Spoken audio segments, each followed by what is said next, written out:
Shalom anak raja, salam sejahtera dalam kasih Tuhan kita Yesus Kristus yang selalu mengasihi kita, yang selalu memberkati kita, dan selalu menjawab doa-doa kita sebagai orang percaya. Bapak Ibu yang diberkati Tuhan, saudara-saudariku yang diberkati Tuhan, kita berjumpa lagi dalam sharing firman-Mu Pelita.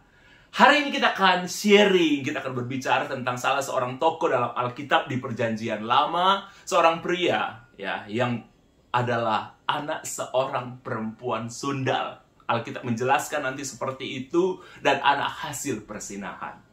Oke, tapi saudara tahu pada akhirnya dari anak haram, anak hasil persinahan, pada akhirnya dia menjadi seorang pahlawan yang dikatakan firman Tuhan gagah dan perkasa. Bahkan dia memimpin bangsa Israel untuk memenangkan pertempuran demi pertempuran.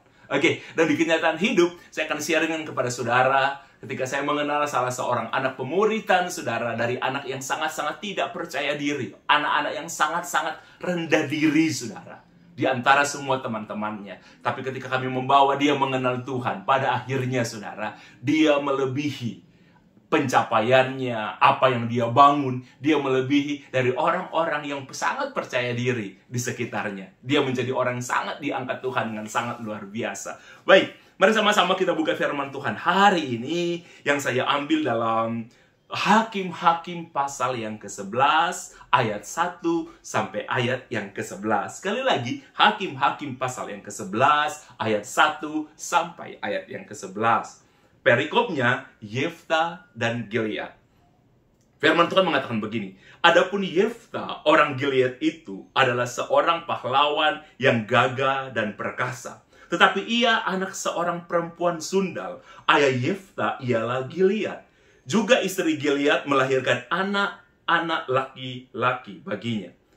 Setelah besar anak-anak istrinya ini, maka mereka mengusir Yefta. Katanya kepadanya, engkau tidak mendapat milik pusaka dalam keluarga kami, sebab engkau anak perempuan lain. Maka larilah Yefta dari saudara-saudaranya itu, dan dia diam di tanah Tob. Di sana berkumpullah kepadanya petualang-petualang yang pergi merampok bersama-sama dengan dia.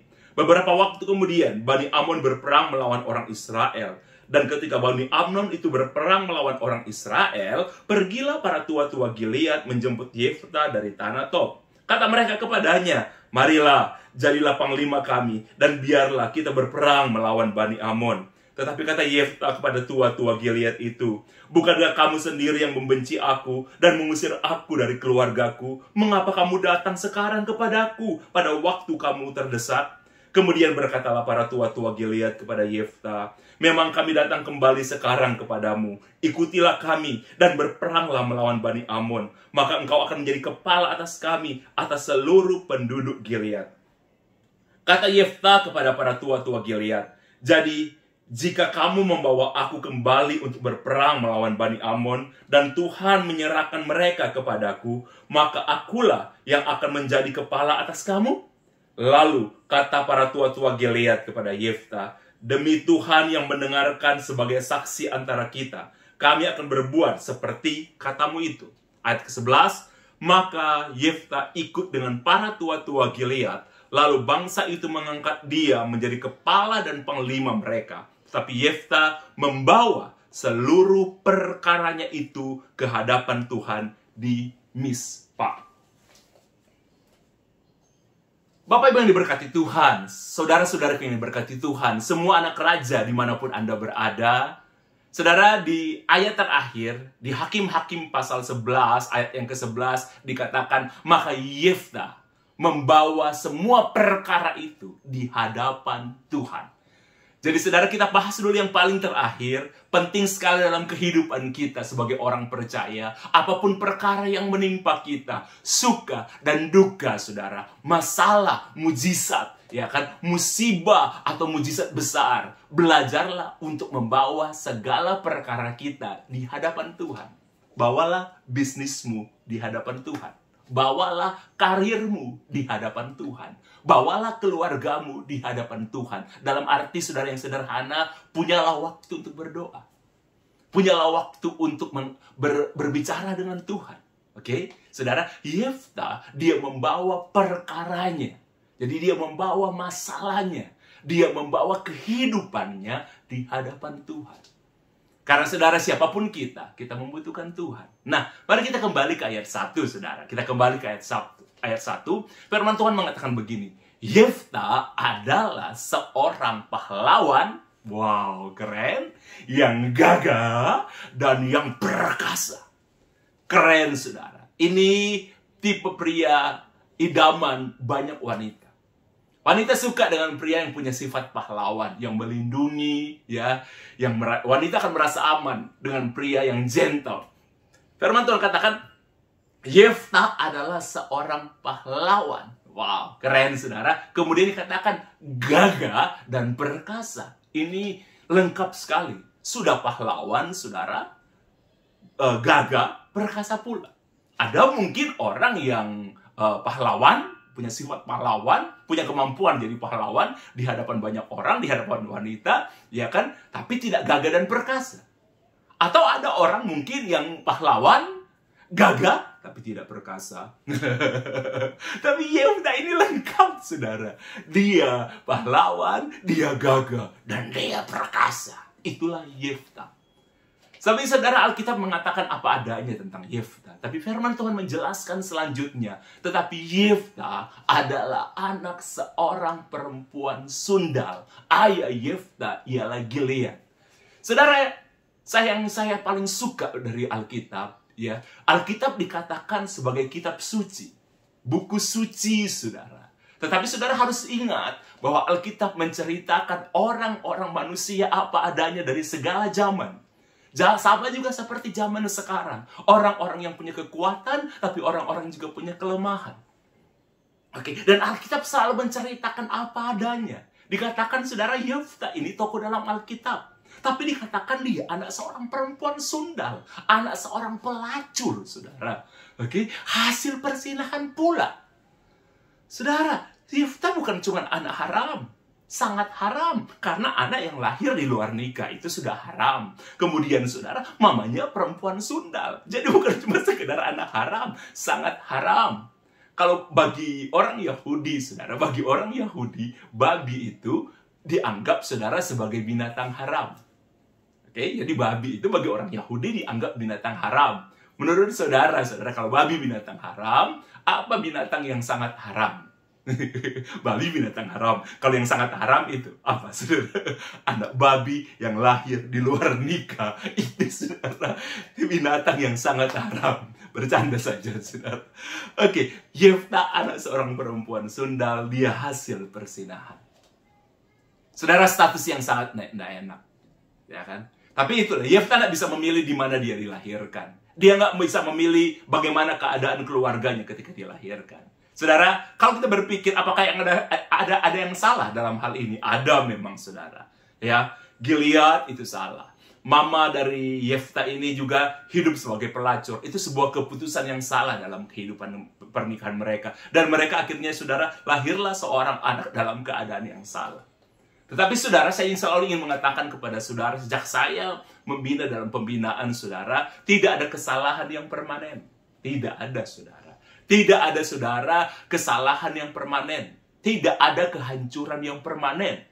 Kita boleh dilahirkan dalam keadaan yang hancur. Kita boleh dilahirkan dalam keadaan yang salah. Kita boleh membuat sebuah kesalahan. Itu sangat manusiawi. Tetapi, saudara, tidak ada kesalahan yang permanen. Ingat baik-baik itu, saudara. Tidak ada keadaan yang permanen.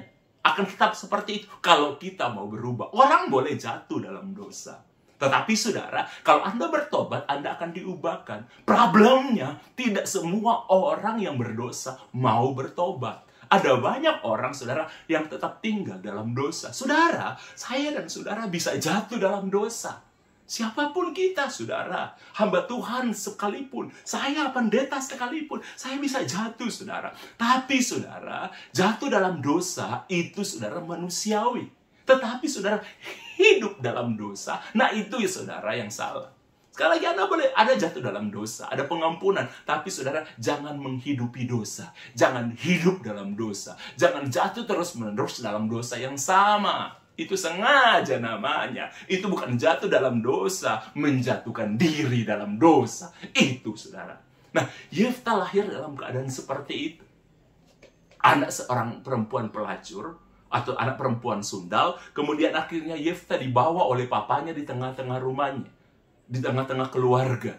Nah, Yefta, saudara, sebelum kita berlanjut, saudara, Yefta, nama Yefta atau Yefta itu artinya, saudara, Tuhan membuka.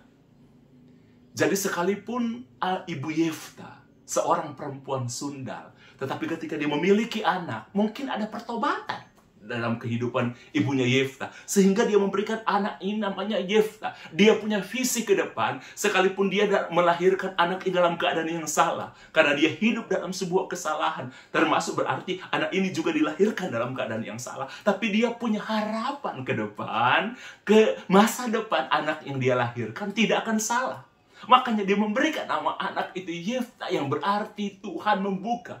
Ibunya yakin masa depan anak-anaknya akan dibukakan oleh Tuhan. Dalam arti akan keluar dari kesalahan, akan keluar dari kutuk. Begitupun saya dan saudara. Kita boleh melakukan kesalahan siapapun, tapi saudara jangan tetap tinggal dalam kesalahan. Keluar dari kesalahan itu.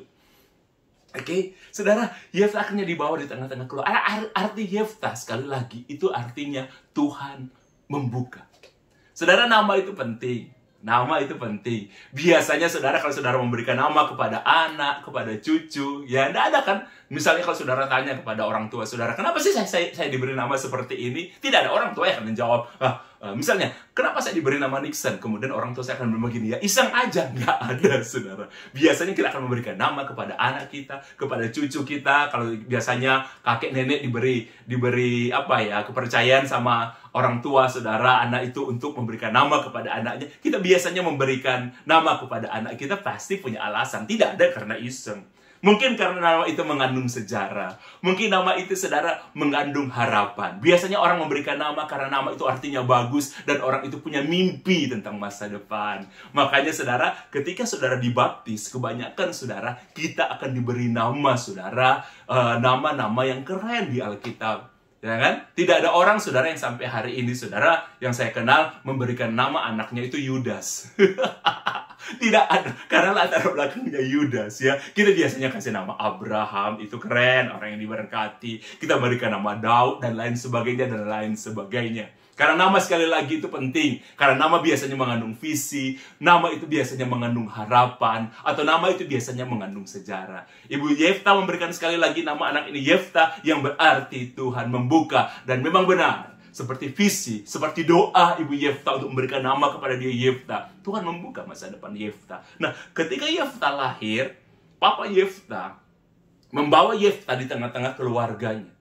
Dan papanya Yefta ini sudah punya istri, dan istrinya istri Gilead ini juga punya anak-anak yang lain.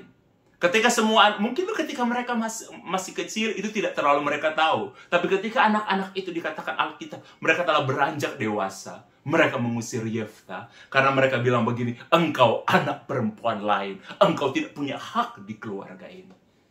Saudara, apa yang dilakukan oleh kakak-kakak Yefta atau saudara-saudara Yefta itu reaksi manusia. Di zaman sekarang pun kalau ada peristiwa semacam itu, orang cenderung akan anti. Apalagi tahu mamanya Yefta ini anak seorang ibu yang itu pelacur. Mereka mungkin akan malu, dan itu wajar. Reaksi yang sangat wajar. Mungkin kalau saudara lihat, kok gitu ya? Begitulah. Dan yang saya suka dari Alkitab, kenapa saya selalu mendorong para murid saudara untuk selalu baca Alkitab? Karena di Alkitab kita akan melihat diri kita. Di Alkitab kita akan melihat contoh-contoh yang sangat manusiawi. Nggak hanya orang suci yang ada di Alkitab. Orang-orang yang terpuruk, orang-orang yang berdosa, keadaan keluarga. Kadang-kadang saya sering ketemu dengan anak-anak anak-anak pembinaan waktu dulu, saudara.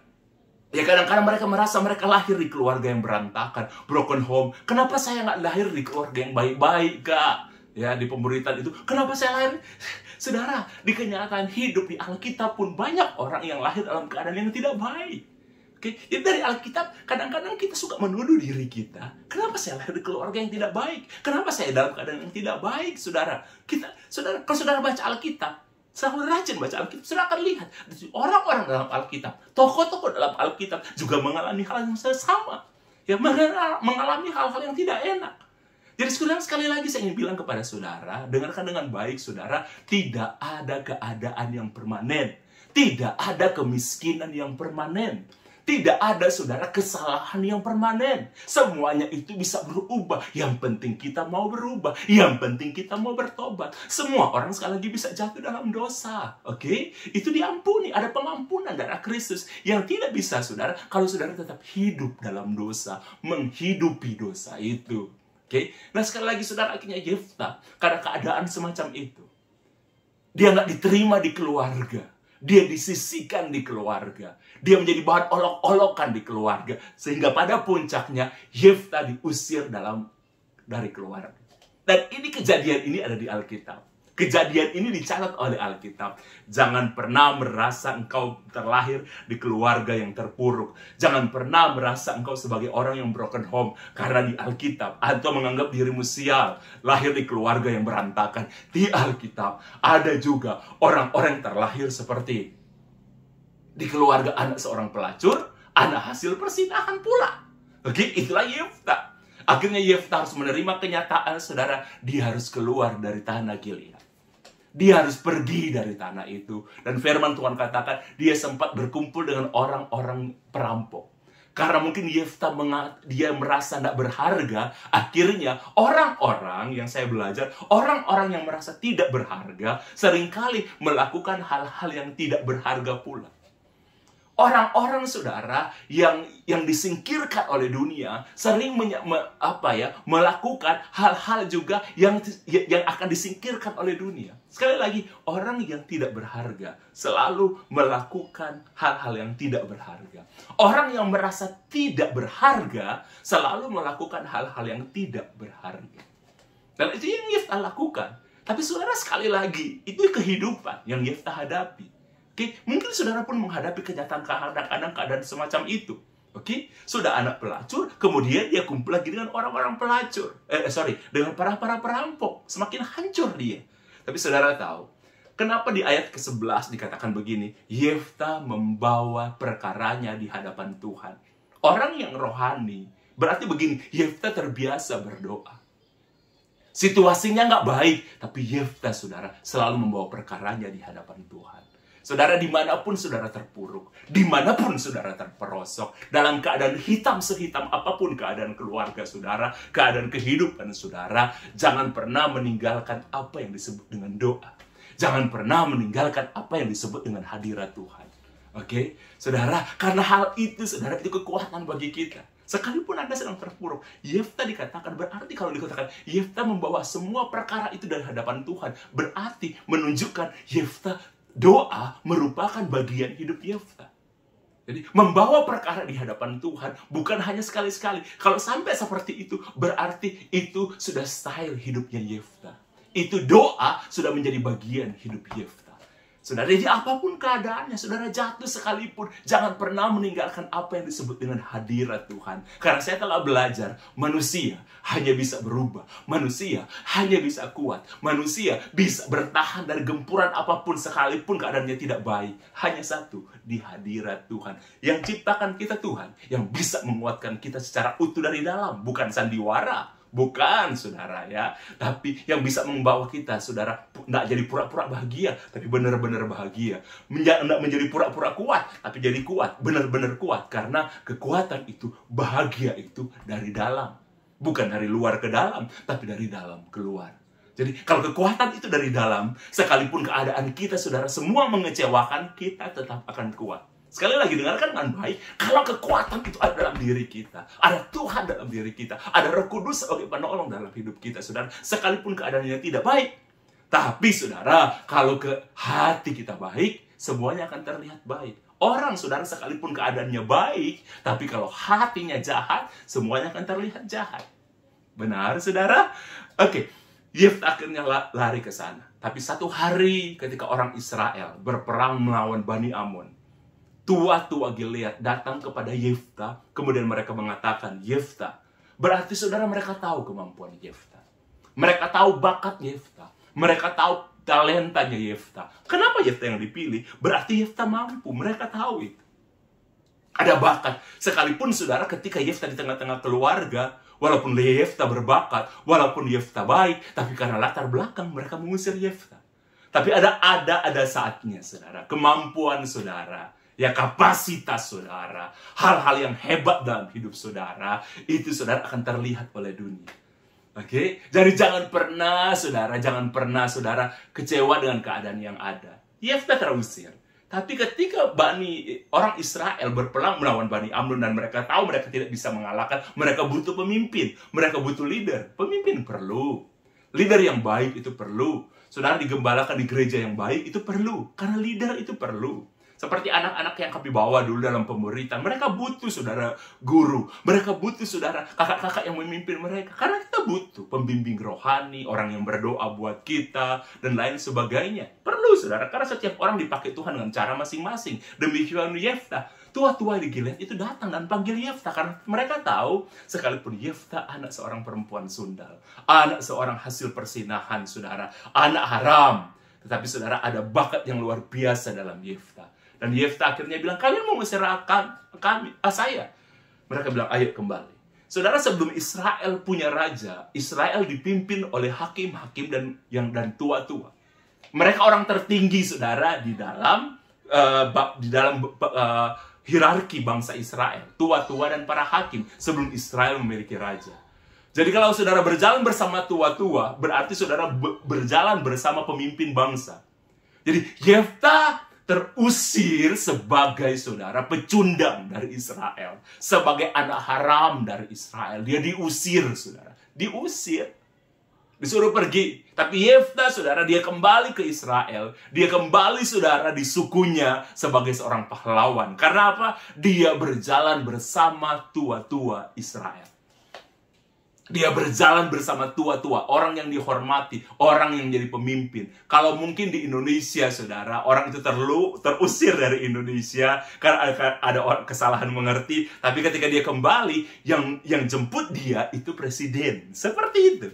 Ayo, kalau misalnya ada orang terusir, kemudian berjalan bersama presiden, dan presiden bilang, ini orang hebat. Ayo, siapa yang bisa mengatakan yang macam-macam, saudara? Oke, Yefta, saudara, dia terusir, dia diusir, termasuk oleh tua-tua ini.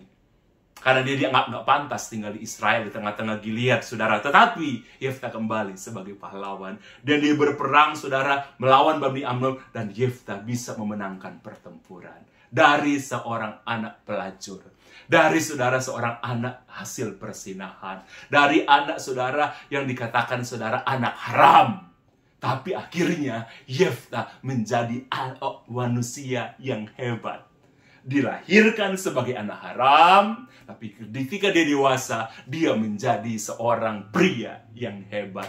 Sekali lagi dengarkan dengan baik, anak raja dimanapun Anda berada. Saya telah melayani saudara puluhan tahun. Saya telah memuridkan begitu banyak anak-anak. Oke, melihat mereka ketika muda. Puluhan tahun, saudara, saya melayani anak-anak youth bersama-sama dengan mereka. Saya telah melihat, saudara, anak-anak saudara yang dianggap remeh oleh orang. Bahkan dianggap remeh oleh keluarga mereka. Mereka bisa berhasil. Bahkan ada beberapa anak saudara yang sedikit menganggap autis. Dianggap aneh sama lingkungan sekitar. Dianggap aneh bahkan waktu itu oleh guru mereka. Tapi hari ini, saudara, mereka menjadi orang sukses, orang berhasil. Bahkan di beberapa di antara mereka jauh lebih berhasil daripada orang-orang yang paling pintar di sekolah, di seangkatan mereka. Padahal mereka dianggap aneh, pintar, tapi karena saudara ada sesuatu dalam diri mereka yang kadang-kadang dunia anggap aneh. Oke? Kadang-kadang memang kalau orang pintar, saudara, merasa sudah paling hebat, sehingga tidak mau berkembang lagi. Tapi saudara, kadang-kadang yang orang anggap aneh, nggak pantas, nggak punya apa-apa, yang miskin, justru mereka sukses, berhasil. Karena satu hal, saudara, yang selalu saya bawa selalu kepada anak-anak pemberitaan kami, bawa hidupmu kepada Tuhan. Saya memberikan satu kesaksian kepada saudara. Saudara, satu kali dalam sebuah ibadah di kampus, ada satu kampus waktu itu, ya satu jurusan kampus, bukan kampus secara keseluruhan, mereka membuat KKR dalam rangka Paskah seingat saya waktu itu, tapi hanya dalam bentuk mini. Dan mereka ada hanya sekitar 80-an orang yang hadir, dan kebanyakan yang mereka targetkan adalah orang-orang yang belum pernah ke persekutuan doa kampus, jurusannya mereka. Jadi saudara, hanya mini aja, ada door prize yang ditawarkan dan menarik ya. waktu itu. Jadi ada sekitar, ya mungkin dari 80 orang itu, ada sekitar ya 50-an orang itu belum pernah ke persekutuan doa kampus sebelumnya. Cuma karena mereka menerima undangan, ada door prize, akhirnya mereka datang. Itu cara penginjilan di waktu itu, saudara. Nah, di waktu saya, dan kebetulan pada waktu itu, saudara, itu saya yang khotbah. Ketika saya sedang mentara berkhotbah, saudara, saya melihat ada salah seorang anak yang dia cukup berbeda secara fisik. Dia cukup berbeda, saudara, di antara teman-temannya, dari cara dia berpakaian, dan dari cara wajahnya, saudara. Dalam arti kepercayaan dirinya. Saya tahu anak ini sangat rendah diri, saudara. Saya tahu. Kemudian setelah selesai, saudara, saya dekati anak itu, saya bilang sama dia, kamu mau enggak ikut dalam pembinaan, dalam pemuritan? Dia awalnya berpikir, saya bilang, kamu mau enggak? Akhirnya dia mau, saudara. Jadi, saudara, seminggu sekali, seminggu 2 kali, kami mengadakan pemuritan, kami bertemu bersama-sama dengan anak ini. Termasuk dengan anak ini. Dia awalnya memang orang yang sangat rendah diri. Orang yang sangat tidak percaya diri. Orang yang selalu diam, dan orang nyanyi pun, saudara, dia tertunduk. Menyembah pun dia tertunduk. Akhirnya saya tahu latar belakang anak ini, saudara. Dia anak ketiga dari 4 bersaudara. Dan dia memang, saudara, akhirnya saya tahu dia anak yang sangat berbeda dari saudara-saudaranya. Papanya orang berdarah Chinese. Mamanya ada berdarah Manado, ada berdarah Chinese, saudara, juga ya. Ada darah Ambon juga. Jadi gabungan mamanya. Tapi, saudara, papanya putih, ya, putih bersih, demikian pun mamanya. Kakaknya yang perempuan, saudara, dia anak ketiga dari 4 bersaudara. Kakaknya perempuan cantik, saudara.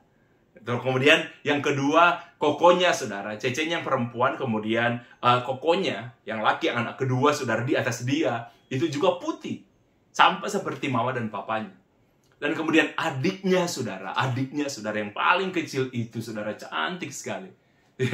Saya waktu pertama lihat, wow, saya bilang cakep anak ini ya, gabungan orang, ada Chinese-nya, ada Manado-nya, ada Ambon-Ambonnya, jadi dan putih sekali, saudara, cantik sekali. Saudara, sekalipun saya pendeta, saudara, saya masih punya selera. Ini jadi cantik sekali adiknya. Dan mereka semua, keluarga itu putih semua. Nah, anak ini, saudara, dia kulitnya yang coklat sendiri.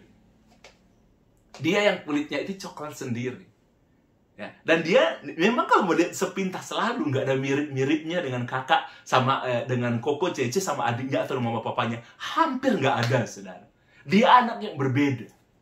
Tapi dia bilang begini, dari kecil, saudara, ketika dia tahu dia berbeda, dan orang melihat dia dengan cara berbeda, dia selalu tanya, saudara, kepada papa dan mamanya.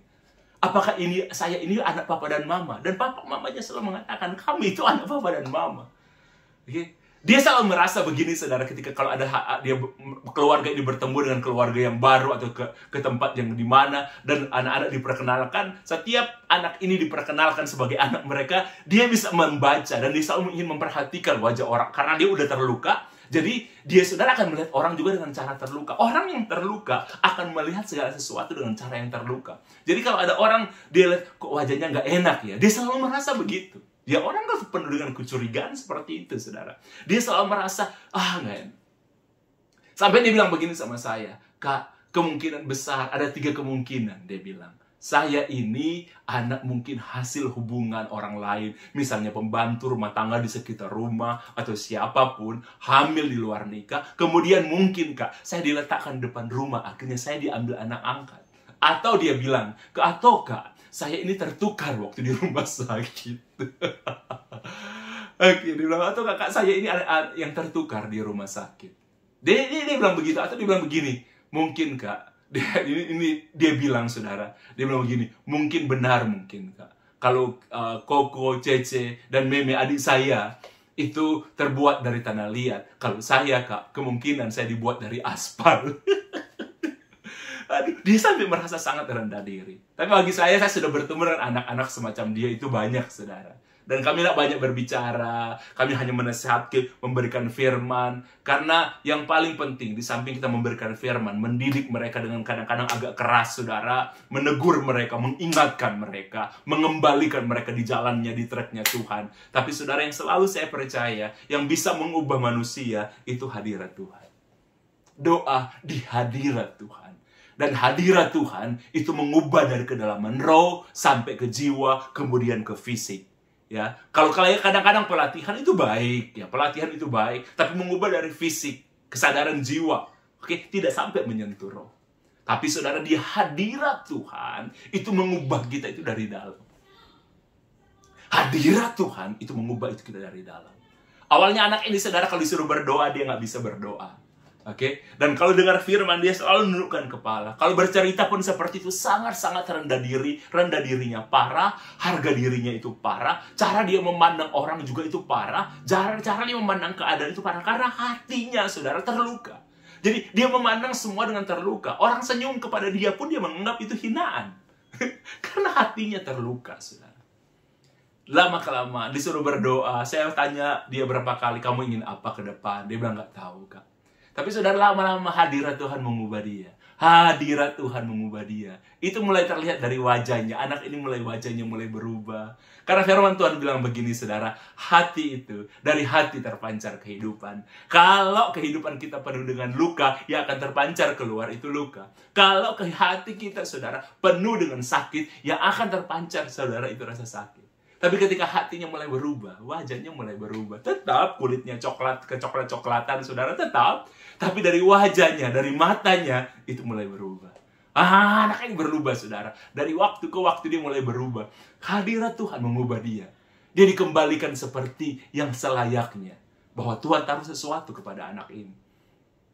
Sehingga saudara, satu kali ketika dia mulai baik, satu kali selalu ada saatnya, saudara, ketika berdoa secara pribadi, kami akan tanya, saya akan tanya kepada anak pemuritan, kamu mau apa? Doa apa yang paling penting yang kamu ingin doakan kepada Tuhan? Satu kali ketika saya berdoa dengan anak ini, Roh Kudus menaruh itu di hati saya. Untuk menanyakan kepada anak ini, apa yang kamu minta daripada Tuhan? Sesuatu yang besar. Selalu kami mengajar kalau ada sesuatu yang besar yang kamu ingin minta sama Tuhan. Bagi kamu mungkin itu tidak mungkin, bagi Tuhan selalu mungkin.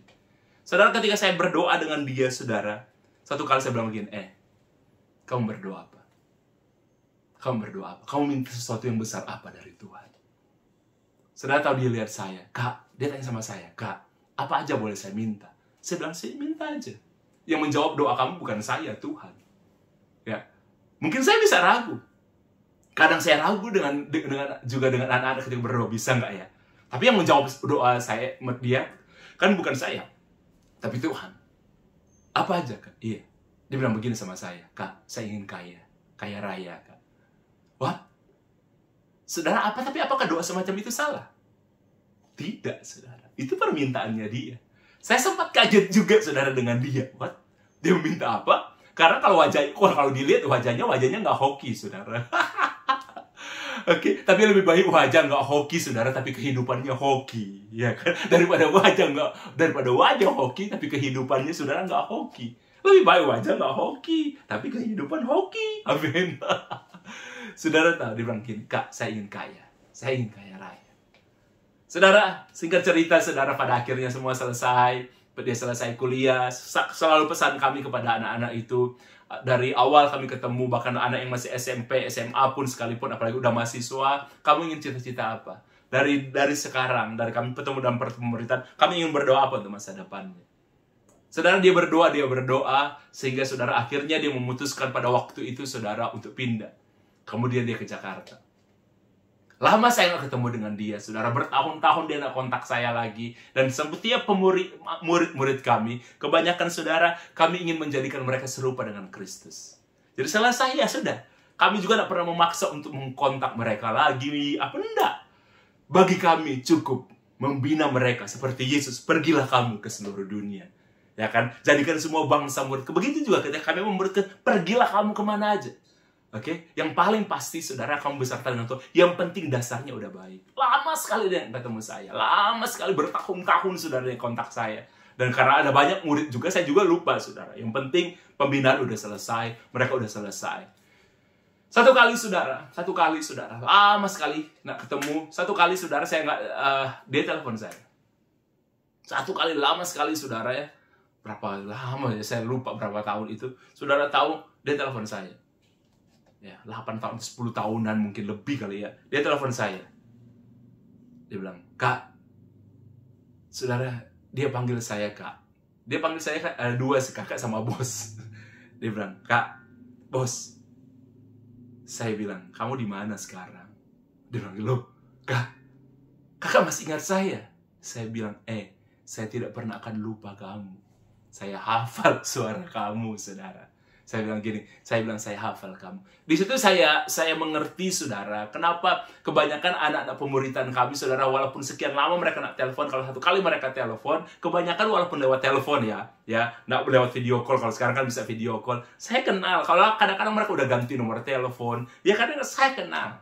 Saya kenal, saudara. Saya baru mengerti, saudara, apa yang firman Tuhan katakan, ya. Gembala itu kenal suara domba-dombanya. Domba juga kenal suara gembalanya. Jadi, lewat suara, saudara, saya bisa kenal mereka.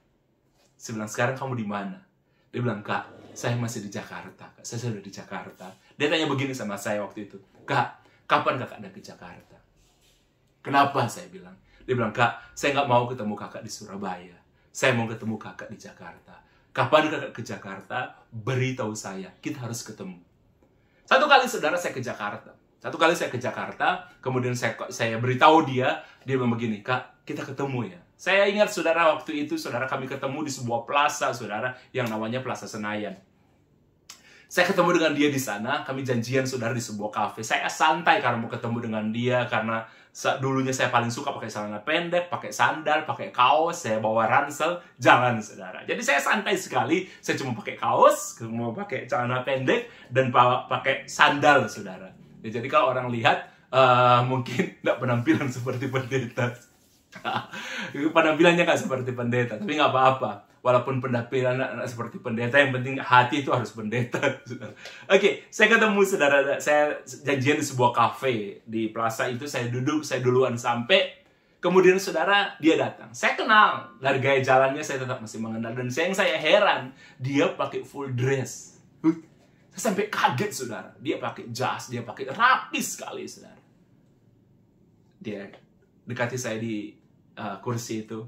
Dia hormat, dia bilang gini, "Bos." Dia panggil saya seperti itu. "Bos."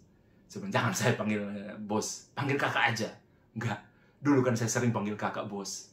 "Kak, bos." Dia bilang begini, "Saya punya driver. Tapi karena ini satu kehormatan bagi saya." Dia bilang begini, "Saya nggak pakai driver. Saya yang akan jadi drivernya kakak." "Hah? Iya. Dan kita nggak makan di sini. Kakak udah selesai kan? Ya, sudah ngopi kan? Kak, bos, kita makan di tempat. Saya sudah pesan tempat khusus untuk saya dan kakak. Ayo, bos." Saya bawa mobil sendiri. Dari jas yang dia pakai, dari pakaian yang dia pakai, saya tahu itu bukan murahan.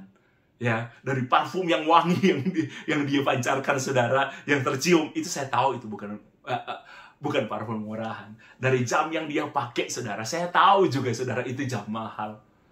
Wow, keren sekali. Dan saya cuma bisa membayangkan begini, kira-kira mobil yang dia pakai mobil apa ya? Oke.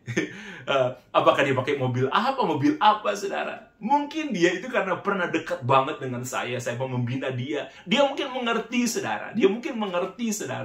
Itu cara berpikir saya, saudara. Jadi, saudara, kami berhenti di sebuah mobil yang ada mobil yang cukup tua, saudara, yang parkir dalam mall itu, kemudian dibunyikan. Loh, ketika dia bunyikan kuncinya, saudara, bunyinya di seberang sana, saudara. Loh, saya bilang, "Loh, ini yang mana mobil kamu? Kamu bunyikan di sana." "Oh, maaf, Kak, salah, Kak." Saya bilang, "Kamu ini baru gitu aja sudah lupa." Oke, saudara tahu. Akhirnya kami berjalan, kami berhenti di sebuah mobil, saudara, sebuah mobil sedan, saudara. Mobil sedan Eropa yang sangat terkenal, mereknya bagus sekali, saudara. Yang saya tahu harganya itu miliaran, saudara.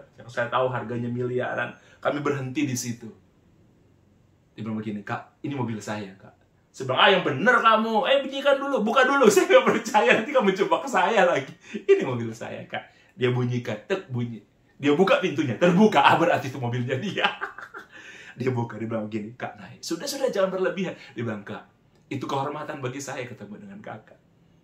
Saya masuk, saudara, dia tutup. Kami makan di sebuah restoran yang luar biasa, yang melayani kami. Satu meja itu ada koki sendiri, saudara. Ada satu chef yang melayani meja kami, saudara. Dan memang gaya restoran itu salah satunya seperti itu. Dia dilayani oleh chef pribadi. Kami selesai makan, saudara. Dan akhirnya dia mengajak saya untuk ketemu dengan mama papanya. ke saudara-saudaranya. Waktu kami makan, kami cuma berdua, tuh kemudian dia mengajak saya ketemu. Mamanya saya sudah kenal lama juga, saudara. Mau apa? Orang Manado, Dan mamanya saudara bilang begini, dia nggak pernah menyangka anaknya jadi seperti ini. Anak ini menjadi seorang yang sangat diberkati Tuhan. Pada waktu itu, saudara, di Jakarta aja, saudara, totalnya apartemen dan rumah yang dia miliki itu ada 17. Apartemen dan rumah yang dia miliki, saudara, totalnya di Jakarta, tahu itu loh, saudara, ya. Waktu itu sudah lama, beberapa tahun yang lalu, itu, saudara, itu ada 17 yang dia miliki.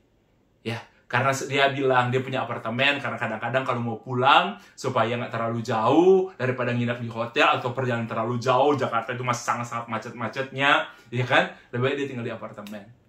Sudah, yang saudara tahu, yang saudara harus mengerti, saudara, cecenya yang paling tua, itu kerja ikut dia. Kakaknya, kokonya, saudara, yang kedua juga kerja ikut dia. Suami adiknya yang paling kecil, saudara, itu kerja ikut dia.